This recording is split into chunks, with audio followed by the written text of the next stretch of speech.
Hello everyone, आप सभी का स्वागत है वैभव क्लासेस सीएल सीयूईटी के यूट्यूब चैनल पर। और मैं हूं शुभम।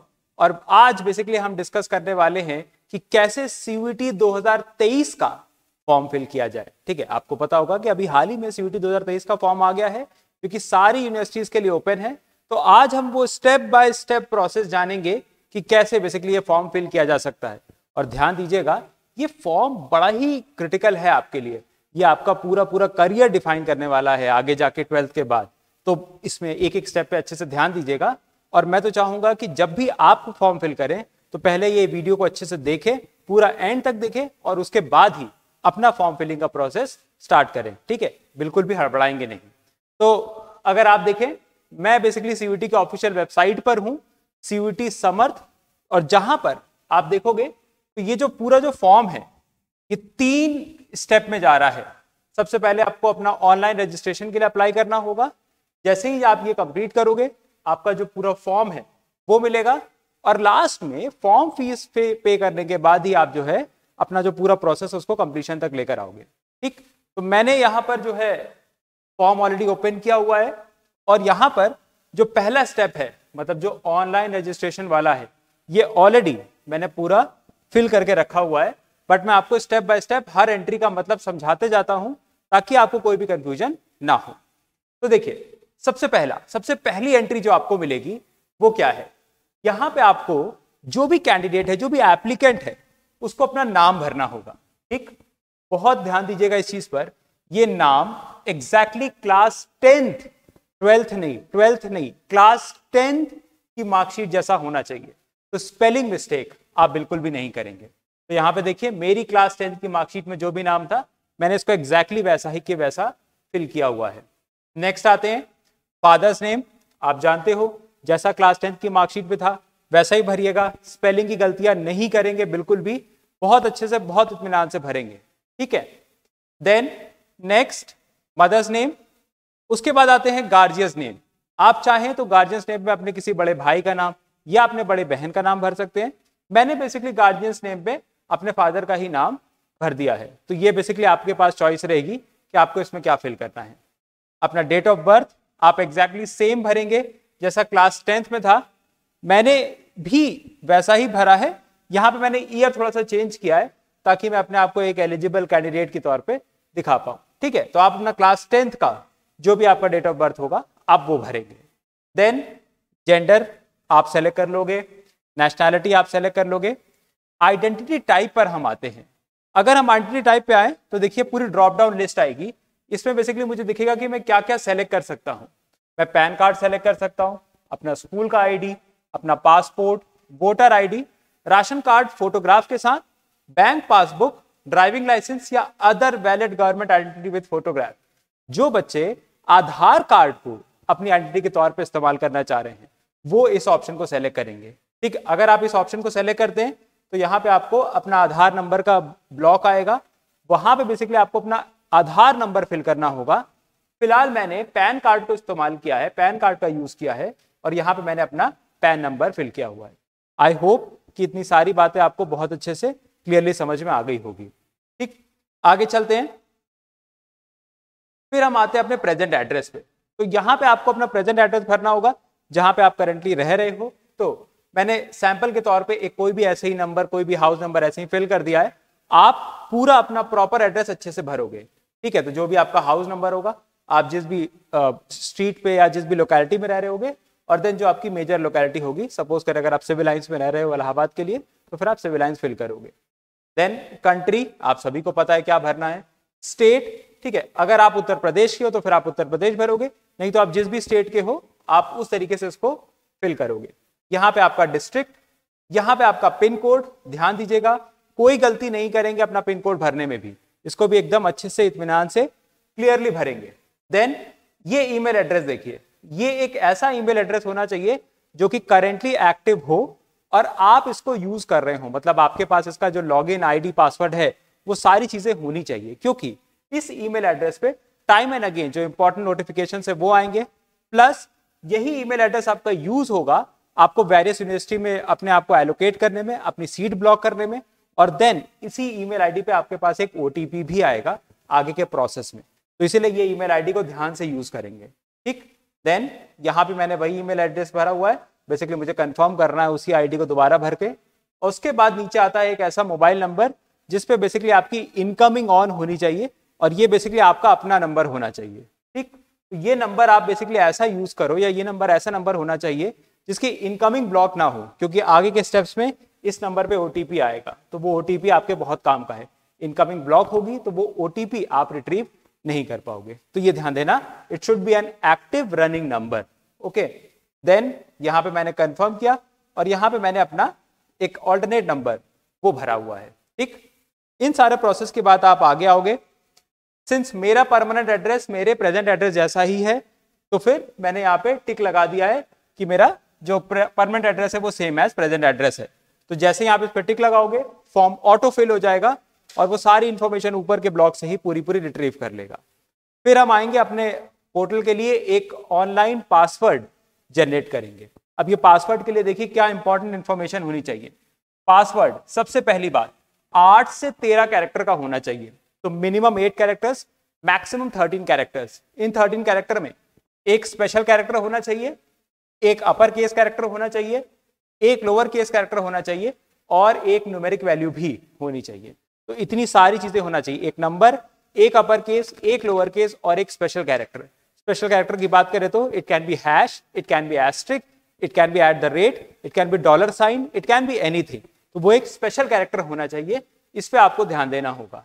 ठीक है, आपने अपना पासवर्ड डाला, उसको कंफर्म किया, लास्ट में आपके पास एक सिक्योरिटी क्वेश्चन होगा।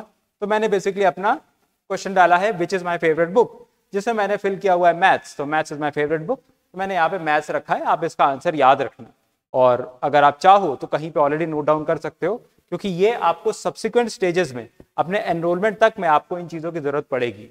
तो आप चाहो तो फॉर्म फिल करते टाइम इनको अच्छे से कहीं पे नोट डाउन करके रख लो ताकि आपके मिसप्लेस ना हो और ये सारी चीजें रहे। ठीक, देन नीचे हमारे पास एक सिक्योरिटी पिन है। ठीक है, ये एक कैप्चा है जो कि आपको फिल करना होगा, ये वेरीफाई करने के लिए कि आप एक ह्यूमन हो और कोई रोबोट ये फॉर्म फिल नहीं कर रहा है। ठीक है, अगर आप कभी भी कोई भी एंट्री गलत कर दोगे, जैसे सपोज करिए यहाँ पे मेरे पास था 4-5 था, बट मैं अगर यहाँ पे फिल कर देता 4-4, तो आप देखोगे आपका जो बॉक्स है वो फ्रॉम ग्रीन, वो इस तरह के ग्रीन से चेंज होकर रेड हो जाएगा। तो आपको बेसिकली क्लियरली आइडिया मिल रहा होगा कि अभी मेरी एंट्री गलत है, मुझे इसे सही करना है। तो बट इट वॉज 4-5, तो मैं इसको चेंज कर लेता हूं यहां पर, और ये जैसे ही मैंने 4-5 किया वो अपने आप ही जो है ये ग्रीन हो गया। ठीक, तो ये था हमारा पूरा पहला स्टेप जो कि है बेसिकली हमारा एप्लीकेशन का। तो इस तरीके से पूरा फॉर्म है, ये आपका पहला स्टेप है, मैं आपको बता रहा हूं, अभी फॉर्म बाकी है, अभी there is more to it. तो आपने ये ऑनलाइन रजिस्ट्रेशन अप्लाई कर लिया है। ठीक है, तो मैं जल्दी से इसमें नीचे आ जाता हूं और फिल करके अपना पहला स्टेप कंप्लीट करता हूं। तो ये यहां पर सबमिट दबाया और ये मेरा स्टेप हो गया कंप्लीट। ठीक है, देन मुझे रिव्यू मिला है, अपना जो ऑनलाइन रजिस्ट्रेशन फॉर्म है, मुझे यहाँ पे चेक करना है कि जो है मुझे सारी इंफॉर्मेशन जो मैंने दी हुई है वो सारी मेरी करेक्ट है या नहीं, ये मेरा एड्रेस करेक्ट है या नहीं, मेरा प्रेजेंट एड्रेस, मेरा परमानेंट एड्रेस और मेरा सिक्योरिटी क्वेश्चन, ये सारी चीजें। ठीक है, देन यहां पर आप देखोगे तो पार्टिकुलर्स टू बी वेरीफाइड। अब इसमें बेसिकली आपके पास एक पूरी ड्रॉप डाउन लिस्ट आएगी और इस ड्रॉप डाउन लिस्ट में से आपको सेलेक्ट करना होगा कि आपने जो भी एंट्रीज लिखी हैं वो सही है या नहीं। ठीक, तो जैसे मैंने ऊपर देखा कि मेरा नाम सही था, फादर्स नेम सही था, ईमेल एड्रेस सही था, एड्रेस सही था, date of birth, mother's name, mobile और परमानेंट एड्रेस, मेरी सारी चीजें सही थी, मैंने ऑलरेडी पढ़ लिया है। ठीक है, मुझे पता है कि वो सारी चीजें सही हैं। आप इनको दोबारा पढ़ना, दोबारा चेक जरूर करना और देन यहाँ पे वेरीफाई करना। उसके बाद एक छोटा सा डिक्लेरेशन आएगा, ये बेसिकली इसके रिगार्डिंग है कि जो इन्फॉर्मेशन बुलेटिन जो CUET NTA हमको प्रोवाइड कर रहा है, मैं उसको अच्छे से पढ़ चुका हूँ और मैं उसके थ्रू जा चुका हूँ। ठीक है, तो मैं यहाँ पे अपना डिक्लेरेशन देता हूँ कि जी हाँ, मैंने वो सारी चीजें पढ़ ली है और मैं ऑलरेडी अपनी सारी चीजों से वाकिफ हूँ। ठीक, कुछ आपको अगर एडिटिंग करनी होगी तो वो यहाँ पर आएंगे, अगर एडिटिंग हमें नहीं करनी है तो फिर हम यहाँ पे submit and send OTP to mobile पर आ जाएंगे। ठीक है, और ये मैंने ओके कर दिया। अब जैसा कि मैंने आपको बताया था कि आपको बेसिकली अपना नंबर वेरीफाइड रखना होगा, अपना नंबर एक्टिव रखना होगा, क्योंकि आपके नंबर पे एक ओटीपी आएगा, है ना। तो ये मेरा पेज खुला और यहाँ पे मुझे ओटीपी आ चुका है। ये देखिए ओटीपी का ऑप्शन आ चुका है ना। मेरे पास एक ओटीपी है विच इज 492690। तो मैं इसको फिल करता हूं, 492690। आप में से कुछ बच्चे यूजुअली अपने फोन से ही फॉर्म को भरते हैं, हालांकि मैं रिकमेंड नहीं करता हूं। मैं कहता हूं कि आप इसको डेस्कटॉप या लैपटॉप पे से फिल करो, आपके लिए ज्यादा बेहतर रहेगा। उसमें रीड करना और फिल करना आसान रहता है, दोनों प्रोसेस अलग अलग रहते हैं और ज्यादा सिक्योर्ड भी आपका ट्रांजैक्शन रहता है ना। तो फिर ये मैंने अपना ओटीपी फिल कर दिया है 492690।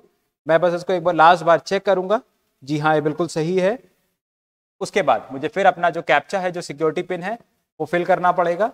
तो मैं इसको फिल करता हूं, इट इज 526161। ये मैंने फिल किया, सबमिट का ऑप्शन में दबाऊंगा और ये बेसिकली मेरा मोबाइल नंबर वेरीफाई हो चुका है। आप देख रहे हैं मेरे रजिस्ट्रेशन वाले प्रोसेस पे एक येलो कलर की लाइट या इंडिकेटर जल चुका है, जो कि बता रहा है कि मैंने अपना रजिस्ट्रेशन कंप्लीट कर लिया है। रजिस्ट्रेशन कंप्लीट करते ही आप ऑटोमेटिकली रीडायरेक्ट हो जाओगे अपने एप्लीकेशन फॉर्म की तरफ। जी हाँ, अब ये आपका एप्लीकेशन फॉर्म है और यही आपका सबसे इंपॉर्टेंट स्टेप है। तो आइए देखते हैं। आप देख पा रहे हैं ऑनलाइन रजिस्ट्रेशन पे ऑलरेडी टिक मार्क लग के आ चुका है, वेरीफाई हो चुका है, हमारा रजिस्ट्रेशन कंप्लीट हो चुका है। तो देखिए, welcome CUET UG 2023 applicant, you can apply and track your CUET application here. ठीक है, मेरा स्टेटस देखिए क्या दिखा रहा है, नॉट सबमिटेड, क्योंकि अभी तक मैंने अपना एप्लीकेशन फॉर्म नहीं भरा है, इसीलिए यहां पर ये मुझे नॉट सबमिटेड के तौर पे दिखा रहा है। ठीक, मैं अपने फॉर्म को फिल करता हूं। आइए, कंटिन्यू टू एप्लीकेशन फॉर्म। ये मुझे रीडायरेक्ट करके लेके जाएगा, मेरा एप्लीकेशन फॉर्म अब यहाँ पे खुलेगा। तो एप्लीकेशन फॉर्म की भी अलग अलग स्लाइड्स हैं, अलग अलग स्क्रीन हैं। आइए देखते हैं कि स्क्रीन में क्या करना होगा। पर्सनल डिटेल की अगर मैं बात करूं तो सिंस मेरा ऑनलाइन रजिस्ट्रेशन कंप्लीट हो चुका है, तो ये फॉर्म या ये पोर्टल वहीं से इंफॉर्मेशन उठाएगा। देखिए, इसने मेरा नाम ठीक ठीक उठा लिया है, डेट ऑफ बर्थ उठा लिया है, जेंडर, नेशनैलिटी। अब यहाँ पे आते हैं कैटेगरी का ऑप्शन।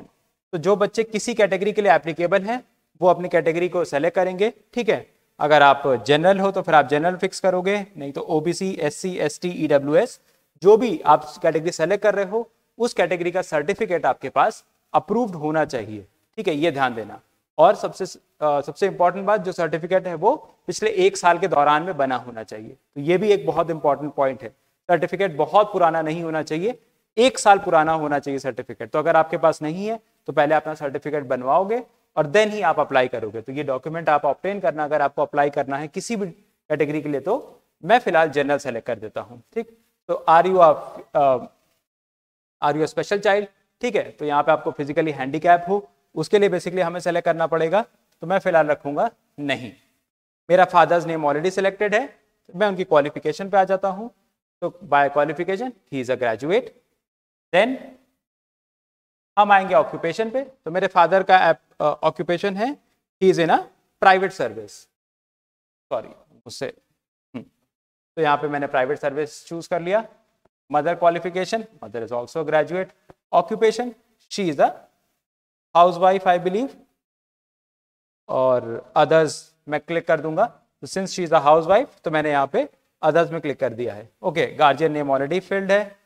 आपकी एनुअल फैमिली इनकम, ठीक है, तो फैमिली इनकम में आपके फादर और आपके मदर और आपके गार्जियन आएंगे। तो उन सबकी इनकम मिला के यहाँ पे up to 1 lakh, 1 lakh to 2 lakh, 2 lakh to 3 lakh ऐसा दिया हुआ है। मैं कोई भी एक ब्रैकेट सेलेक्ट कर देता हूँ, लेट्स से मैं 2 to 3 लाख सेलेक्ट कर लेता हूँ यहाँ पर। ठीक, देन आर यू ट्विन, अगर आप ट्विन हो कि नहीं तो आप इसमें नो फिल करोगे। ये ट्विन इसलिए पूछा जाता है क्योंकि अगर ट्विन्स हैं वो एक साथ अप्लाई करेंगे तो एक जैसे 2 पोर्टल्स बनने होंगे, एक जैसे 2 आईडी प्रूफ्स बनने होंगे। तो 2 आईडी प्रूफ्स होंगे जिनमें सेम फोटोग्राफ्स होगी। ठीक है, तो उस लिए जो है इस चीज को सेलेक्ट किया जाता है क्योंकि जो ट्विन कैंडिडेट्स होंगे उनका थोड़ा सा ट्रीटमेंट, थोड़ा सा जो फॉर्मल जो प्रोसीजर है वो थोड़ा सा अलग होगा। ठीक, देन डोमिसाइल स्टेट, मतलब मैं कहाँ का रहने वाला हूँ, तो मैं बेसिकली इसमें उत्तर प्रदेश सेलेक्ट करूंगा। ये मैंने सेलेक्ट कर लिया Uttar Pradesh. Then are you diabetic, तो मैं नो सेलेक्ट करूंगा। अगर आप डायबिटिक हो, आपको पता है ये चीज, तो आप इस पे यस फिल करना, क्योंकि फिर आपके लिए कुछ special precautions, special first aid already centre पे प्रेजेंट रहेगा। मैं कहता हूँ ये बहुत अच्छा स्टेप है एनटीए की तरफ से, जो कि वो इतना ख्याल रख रहे हैं हर एस्पिरेंट या हर एप्लीकेंट का। ठीक, प्लेस ऑफ रेसिडेंस, आइए अपना प्लेस सेलेक्ट कर लेते हैं। तो I am from urban background. Then mode of preparation, तो मैंने बेसिकली अपना प्रिपरेशन कैसे किया हुआ या मैं अपना प्रिपरेशन कैसे कर रहा हूँ। तो अगर आप किसी कोचिंग के थ्रू हो तो कोचिंग करोगे, स्कूल के थ्रू क्लासेस किया तो स्कूल के थ्रू, ट्यूशन, सेल्फ, जो भी सेलेक्ट करना है। मैं फिलहाल ऑनलाइन कोचिंग, या इनफैक्ट ऑनलाइन कोचिंग ना सेलेक्ट करके मैं सेल्फ सेलेक्ट कर लेता हूँ। इससे बेसिकली कोई भी फर्क नहीं पड़ेगा। ठीक है, वो बस डेटाबेस के लिए मेंशन किया जा रहा है। Then medium of study in qualifying examination, तो हम अपना जो एग्जामिनेशन है वो किस लैंग्वेज में देना चाह रहे हैं। तो फिलहाल मैं यहाँ पे जो दूंगा वो दूंगा इंग्लिश। तो ये सारी चीज़ें मेरी जो है फिल हो गई है। देन यहाँ पे अगर आप देखो तो मेरे जो एड्रेसेस हैं और ये सारी चीज़ें हैं, इनको मैंने ऑलरेडी फिल कर रखा है। Then click same if your present address and permanent address are same. पूरा प्रोसेस वैसा ही है जैसा हम ऑनलाइन रजिस्ट्रेशन में कर रहे थे, तो मुझे लगता है कि आपको ऐसी कोई भी दिक्कत नहीं होगी। अब आते हैं, हम वो डिटेल्स अपनी फिल करेंगे जो कि कैटेगरी एंड कोटा से रिलेटेड होगी। ठीक है, तो do you belong to below poverty line? ठीक है, obviously no. Then are you a Kashmiri migrant? No. आप इसमें अपने रेलेवेंस के हिसाब से जो फिल करना। ठीक है, are you a ward personal of ex serviceman? No. Then NCC quota, I do not have any. Then sports quota, नहीं, जिन बच्चों के पास स्पोर्ट्स कोटा है, स्पोर्ट्स कोटा आपके पास एक नेशनल सर्टिफिकेट होना चाहिए, तो आप वहां पे टिक लगाओगे। Then are you ward of a university employ? No. ये सारी चीजें फिल करने के बाद मैं अपनी डिटेल्स को सेव करूंगा ताकि मैं अपने नेक्स्ट स्लाइड या नेक्स्ट स्क्रीन तक पहुंच पाऊं। आई होप कि आपको जितना भी प्रोसेस है, जो भी सारी चीजें हैं, वो सारी यहाँ पे ऑलरेडी क्लियर होंगी, है ना। तो ये हमारा देखिए, हम पर्सनल डिटेल के कॉलम्स पे हैं यहाँ पर। ठीक, तो यहाँ पे मुझे आ रहा है कि मुझे इसको पूरा रिव्यू करना है। आप इनको अच्छे से पढ़िएगा, ध्यान से पढ़िएगा पूरा, और इसको पढ़ने के बाद जब आप सारी चीज़ों को देख लोगे, कुछ अगर आपको चेंजेस करने हैं तो फिर आप अपडेट करोगे, चेंजेस आपको नहीं करने, आप नेक्स्ट सेक्शन पे चले जाओगे। ठीक है, जब आपका नेक्स्ट सेक्शन लोड होगा तो वो बेसिकली देखिए किस चीज़ के रिगार्डिंग होगा। ये आपकी एजुकेशनल डिटेल होगी। एजुकेशनल डिटेल, आपने 10th और 12th में बेसिकली क्या काम किया है या क्या पढ़ाई की है। ओके, तो सबसे पहले क्लास 10th का कॉलम खुलेगा। तो क्लास 10th में देखो, आपको क्या देखना है, आपको अपना रिजल्ट देखना है। तो ऑब्वियसली जो बच्चा सीयूटी अप्लाई कर रहा है वो 10th पास होना चाहिए। ठीक है, 12th पास होना जरूरी नहीं है, बट 10th पास होना जरूरी है। तो यहाँ पे सिर्फ एक ही ऑप्शन आ रहा था पास का, तो मैंने पास लिख दिया। मुझे अपना ईयर ऑफ पासिंग सेलेक्ट करना है, which was for me, it was 2012। आप 2012 मत भर देना, आप वो भरना जो कि बेसिकली आपका इस समय एप्लीकेबल है। तो ये ध्यान देना, फॉर्म एग्जैक्ट कॉपी नहीं करोगे, मैं बस आपको एक रेफरेंस दे रहा हूँ। ठीक, देन क्वालिफाइंग एग्जाम, मतलब कि कौन से एग्जाम की बात हो रही है, 10th की बात हो रही है। प्लेस ऑफ स्कूलिंग, तो यानी कि it was urban. Then type of school या कॉलेज, तो यहाँ पे बेसिकली आपके सारे बोर्ड्स आ जाएंगे, तो आप अपना सेलेक्ट करोगे कि जो भी आपको सेलेक्ट करना है। तो CBSE और देन ये ISC है ना, इंडियन स्कूल सर्टिफिकेट एग्जामिनेशन, तो मैं इस पर टिक कर दूंगा। देन मेरी कंट्री, मैंने किस कंट्री से क्वालिफाई किया, इंडिया और आउटसाइड इंडिया, तो ऑब्वियसली इंडिया। एग्जामिनेशन स्टेट मेरा क्या था, इट विल बी उत्तर प्रदेश, मैं उत्तर प्रदेश में आ जाता हूँ। देन एग्जामिनेशन डिस्ट्रिक्ट मैंने कहाँ से किया है, तो इट विल बी प्रयागराज, और आपके लिए जो भी डिस्ट्रिक्ट एप्लीकेबल होगा आप वो डिस्ट्रिक्ट पे सेलेक्ट करोगे। ठीक, देन अपने बोर्ड का नाम, तो आपका बोर्ड देखिए कौन सा बोर्ड होगा, तो ये मुझे C पे आना पड़ेगा, एक मिनट।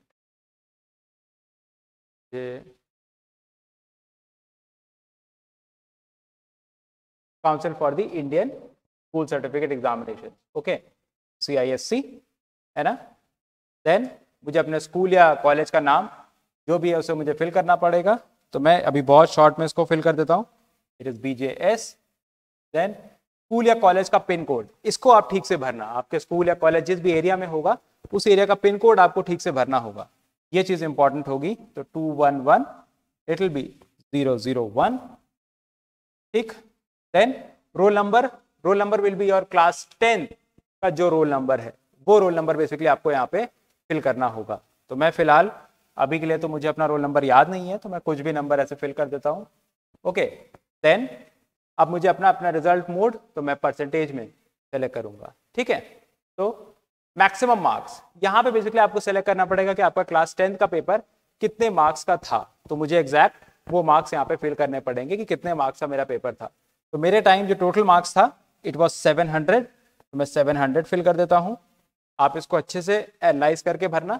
देन मार्क्स ऑब्टेन, मुझे टोटल मार्क्स कितने मिल रहे थे, तो मुझे I was getting 500 and let's say 95। ठीक, तो ये मैंने अपना फिल कर दिया है। परसेंटेज ऑटोमेटिकली कैलकुलेट होगा, आप देख पा रहे हो 85% इट वॉज। ठीक है, देन क्लास 12th में आते हैं। अब क्लास 12th का जब रिजल्ट स्टेटस आप फिल करोगे तो ये देखिए आपके लिए इंपॉर्टेंट होगा, है ना। आप क्या अपीयरिंग हो या आप पास कर चुके हो। अगर आप इस समय 2023 में अभी पेपर देने जा रहे हो, जिनका पेपर अभी शुरू होने वाला है इसी महीने, तो वो अपीयरिंग फिल करेंगे। जो ऑलरेडी पास कर चुके हैं वो पास फिल करेंगे। तो ये ड्रॉपर्स बच्चों के लिए मैं बात कर रहा हूँ। ठीक, देन जिन्होंने पास किया उन्होंने किस ईयर में पास किया है, अपना ईयर आपको फिल करना पड़ेगा। मैं अपना ईयर फिल कर देता हूँ। देन मुझे अपना qualifying exam, it is 12th, place of schooling, urban. ठीक है, वो सारी डिटेल्स देन अगेन आपकी पूरी सेम जाएगी, है ना। अब आप इसमें देखो, council for Indian school certificate examination, examination country it is India, examination state it will be Uttar Pradesh, तो मैं यहाँ पे उत्तर प्रदेश फिल करता हूँ। Then qualifying examination district it will be Prayagraj for me. ठीक, आप ध्यान देना, मैं बार बार रिपीट कर रहा हूँ, मेरे फॉर्म का कॉपी मत करना, बस आप ये ध्यान देना कि कौन सा डिटेल आप फिल कर रहे हो उस डिटेल को अच्छे से फिल करना। बोर्ड का नाम, बोर्ड का नाम मैं सेलेक्ट कर लेता हूँ, सी पे आ जाता हूँ, काउंसिल फॉर, अच्छा मैंने शायद मिस कर दिया इसको, सेंट्रल बोर्ड है इंडियन स्कूल सर्टिफिकेट एग्जामिनेशन। ठीक है, ये रहा। देन अगेन मुझे अपना स्कूल का नाम, तो आपका अगर स्कूल चेंज हुआ तो फिर आपने चेंज स्कूल का नाम भरोगे, नहीं तो फिर आपका जो स्कूल था 10th का वही सेम फिल कर दोगे। Then pin code again important है, पिन कोड सही होना चाहिए। और देन उसके बाद रोल नंबर, तो मैं यहाँ पे अपना रोल नंबर फिल कर देता हूँ। आप इसको अपनी मार्कशीट से टैली करके भरना, मैं फिलहाल कोई भी नंबर फिल कर दे रहा हूँ। रिजल्ट मोड पे आ जाते हैं, तो रिजल्ट मेरा परसेंटेज होगा। ठीक, मैक्सिमम मार्क्स, तो मेरे पास क्लास 12th में 500 नंबर का पेपर था। ठीक है, इन विच आई सिक्योर्ड अबाउट 450, तो ये मेरा परसेंटेज ऑटोमेटिकली कैलकुलेट होगा 90%। और ये मैं अपनी एजुकेशन क्वालिफिकेशन को सेव कर दूंगा। ये स्लाइड बेसिकली हमारी खत्म हो गई, है ना। अब हमें अपनी सारी एजुकेशनल डिटेल को रिव्यू करने को आएगा। इसको आप अच्छे से देखना कि आपने सारी डिटेल को सही से भरा है या नहीं। एक बार आपने सबको रिव्यू कर लिया है, अच्छे से देख लिया है, तो उसके बाद आप नेक्स्ट सेक्शन की तरफ आ जाओगे। अब आपको बेसिकली अपना सेंटर सेलेक्ट करना होगा कि किस सेंटर पे आपको जाके पेपर देना है ना। तो मैक्सिमम आप 2 प्रेफरेंसेस को सेलेक्ट कर सकते हो। तो इन 2 प्रेफरेंसेस में देखो आपके पास क्या है। सबसे पहला तो मैं उत्तर प्रदेश सेलेक्ट करूंगा। इसमें मेरा जो भी डिस्ट्रिक्ट है, ऑब्वियसली मैं अपना नेटिव टाउन ही चूज करूंगा सबसे पहले तो। और इट इज वेरी सरप्राइजिंग कि okay it is there, Allahabad and Prayagraj it is there. Then मेरा नेक्स्ट मैं उत्तर प्रदेश में सेलेक्ट करता हूँ। अब मैं एक पास का एरिया सेलेक्ट करूंगा ताकि मेरा ट्रैवलिंग आसान रहे, तो मैं लखनऊ सेलेक्ट करता हूँ which is very near by. Then मैं सेव करूंगा, मेरा सेंटर डिटेल्स हो गया। ठीक, देन आपको फिर रिव्यू करना होगा। रिव्यू के बाद आप फिर नेक्स्ट स्टेप पे आ जाओगे। ठीक,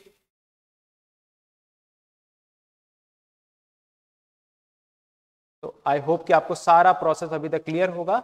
और अब हम आ जाएंगे उस स्लाइड पे जो कि आपके लिए सबसे इंपॉर्टेंट स्लाइड है। जी हाँ, ये बेसिकली आपको अपना यूनिवर्सिटी और अपना प्रोग्राम सेलेक्ट करना है। तो इस स्लाइड को आप बहुत अच्छे से ध्यान देना, है ना। आपको सीयूईटी बेसिकली किन चीजों के लिए एनेबल करता है। सीयूईटी आपको एनेबल करता है मल्टीपल यूनिवर्सिटीज के मल्टीपल कोर्सेज को टारगेट करने के लिए। तो जैसा कि एजुकेशन पॉलिसी कहती है कि there should be 1 nation and 1 exam, तो ये बेसिकली वही एग्जाम है सीयूईटी जिसकी हम बात कर रहे हैं।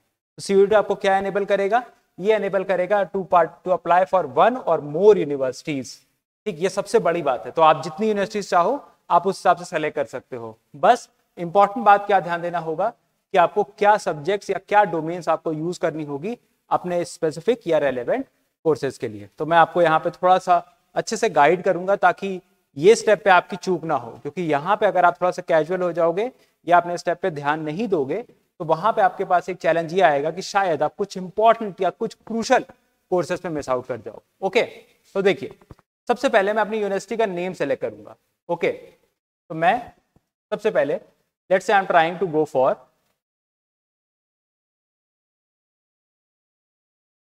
My Delhi university. ठीक, तो सबसे पहले मैं DU पे आता हूं, है ना, university of Delhi, it will be university of Delhi. ठीक, अब यहां पे मैं वो कोर्स सेलेक्ट करूंगा जो मुझे करना है। तो सपोज करिए मुझे BSc ऑनर्स करना है फ्रॉम मैथमेटिक्स, तो मैंने मान लीजिए अपना कोर्स ये सेलेक्ट कर लिया, BSc ऑनर्स फॉर। अब मैं ये कोर्स ऐड कर दूंगा। ठीक, ये कोर्स मैंने ऐड कर दिया है। अब ये कोर्स ऐड करते ही मुझे यहाँ पे दिखा रहा है यूनिवर्सिटी ऑफ दिल्ली, यहाँ पे मेरा कोर्स दिखा रहा है which is BSc honours in mathematics, and then यहाँ पे मुझे ऑलरेडी बता रहा है कि मुझे क्या क्या सेलेक्ट करना होगा। तो मेरे पास सेक्शन 1 से यानी कि कोई एक लैंग्वेज होनी चाहिए, देन मैथमेटिक्स या अप्लाइड मैथमेटिक्स होने चाहिए, और उसके साथ सेक्शन 2 से कोई और 2 चीजें होना चाहिए। तो BSc ऑनर्स मैथमेटिक्स के लिए there should not be general test, ये ध्यान देना है। तो मेरे पास 2 डोमेन होने चाहिए, maths as a compulsory domain होना चाहिए और कोई एक लैंग्वेज होनी चाहिए। तो इतनी चीजें मुझे चाहिए इस कोर्स के लिए। अगर आपको एलिजिबिलिटी चेक करनी है, आप यहाँ पे जैसे ही क्लिक करोगे तो आपके पास एक सेकेंड मेन्यू में उस कोर्स का पार्टिकुलर उस यूनिवर्सिटी का जो पूरा एलिजिबिलिटी क्राइटेरिया है वो आपके सामने खुल के आ जाएगा।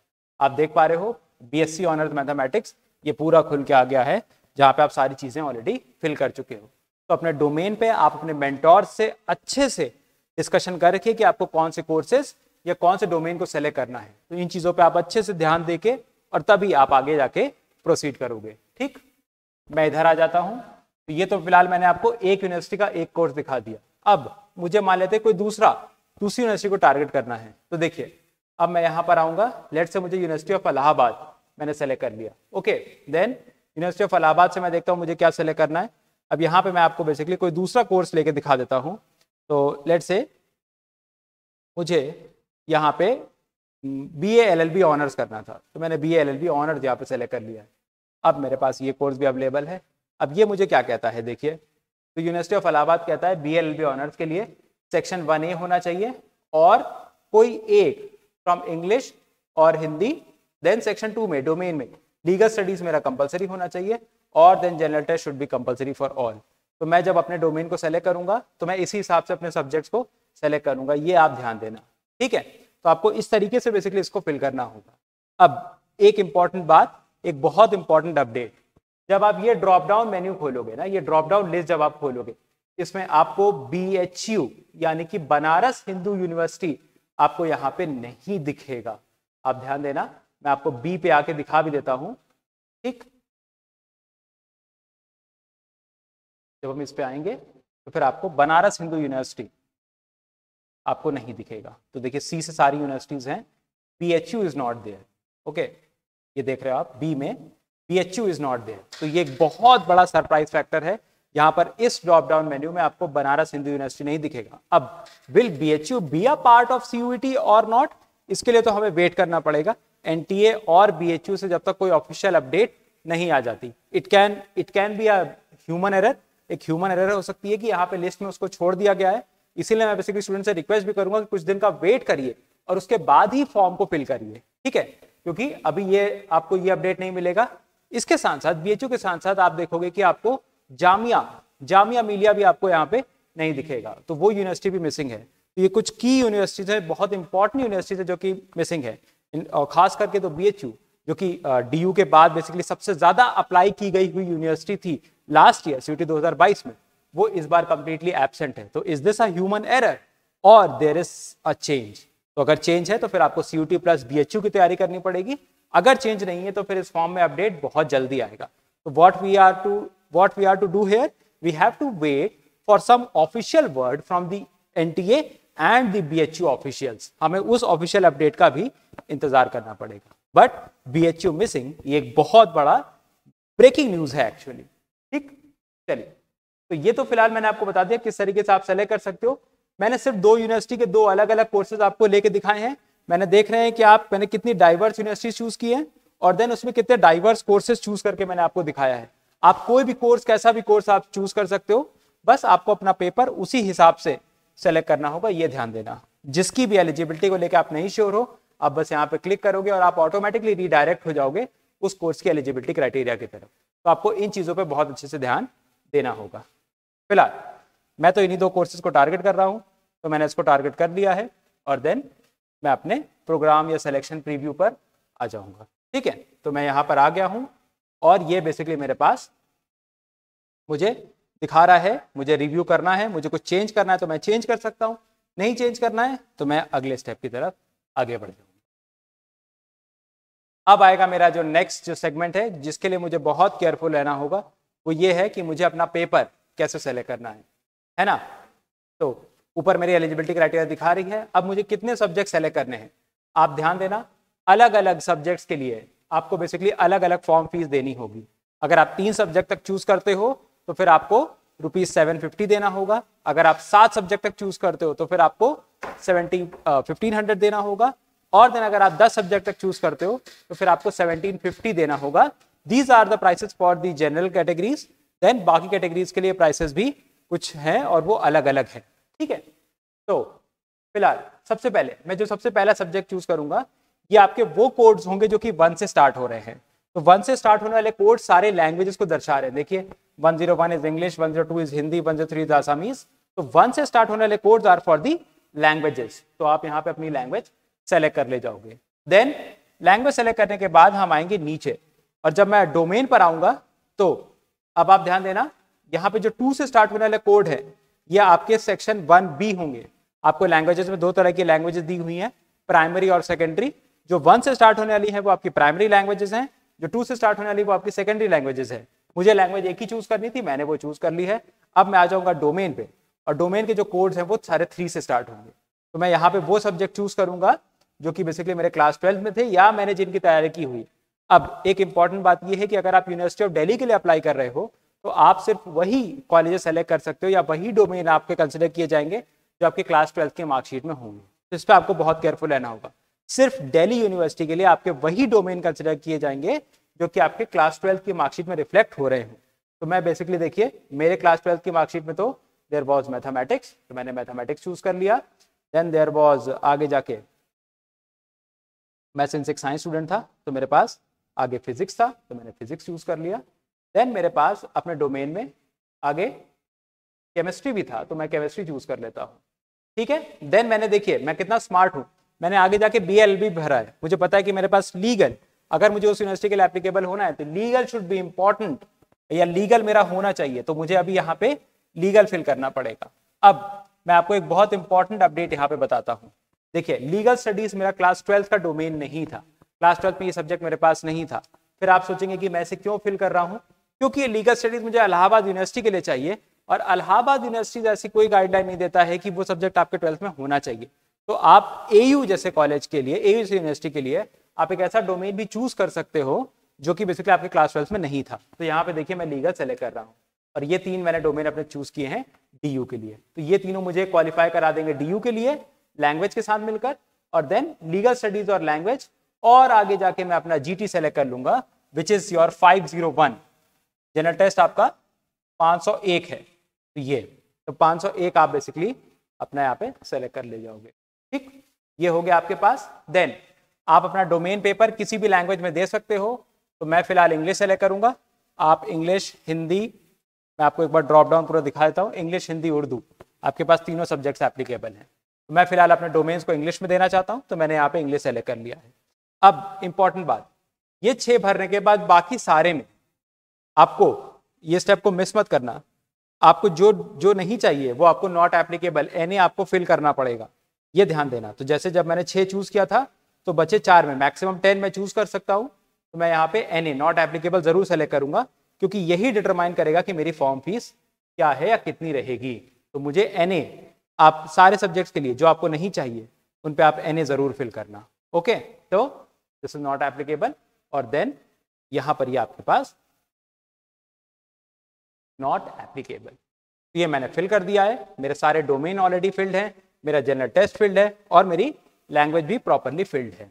अब आगे आ जाता हूँ, डोमेन का आपको लैंग्वेज अच्छे से फिल करना होगा, अच्छे से देखना होगा। देन यहाँ पर देखिए क्या है, candidates are advise to read the rules.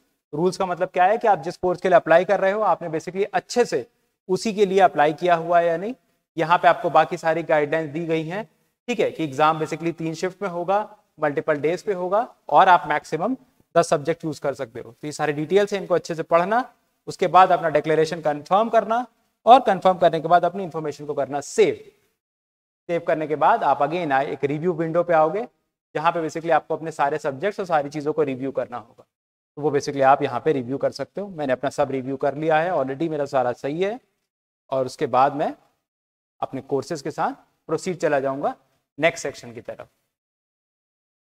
अब नेक्स्ट सेक्शन में बेसिकली मुझे मेरे सारे डॉक्यूमेंट्स मुझे अपलोड करने होंगे।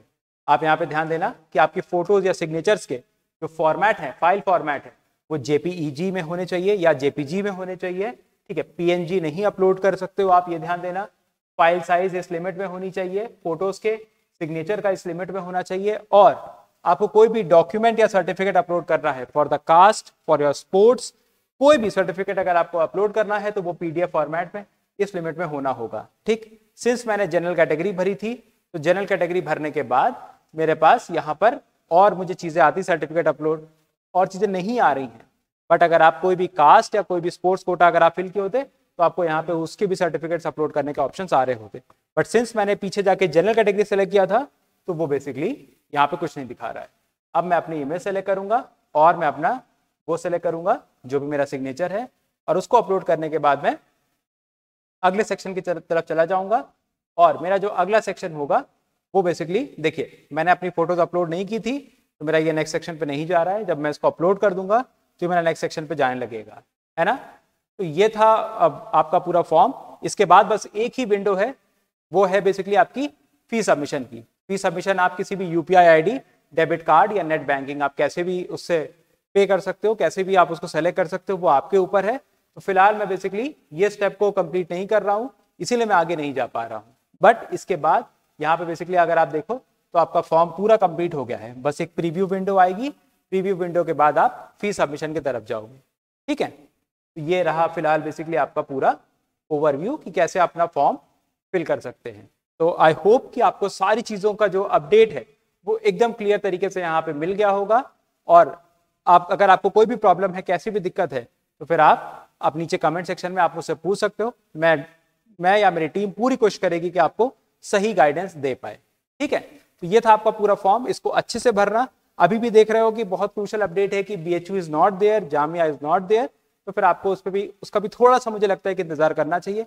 इत्मीनान से अच्छे से अपनी स्ट्रैटेजी बना लीजिए कि आपको किन कोर्सेज या किस यूनिवर्सिटी के लिए अप्लाई करना है और देन उसी हिसाब से अपने डोमेन या सब्जेक्ट्स को चूज करिए। ध्यान दीजिएगा, मैंने अबाउट 7 सब्जेक्ट्स के आसपास चूज किए थे, मतलब 7 सब्जेक्ट वाले ब्रैकेट में हूँ, तो मेरा फॉर्म फीस 1500 रहेगा। अगर आप और सब्जेक्ट चूज करते हो तो वो 1750, अगर आप सिर्फ 3 ही सेलेक्ट करते हो तो फिर it will B 750। Okay, I hope कि आपको सारी चीजें अच्छे से मिली होगी। तो आज का वीडियो हम यहीं पे रैप अप करते होंगे। सारी बातें अगर आपको समझ में आई तो लाइक करें, शेयर करें और सब्सक्राइब करें। Alright, thank you, signing off from Vaibhav classes CL CUET। Good bye.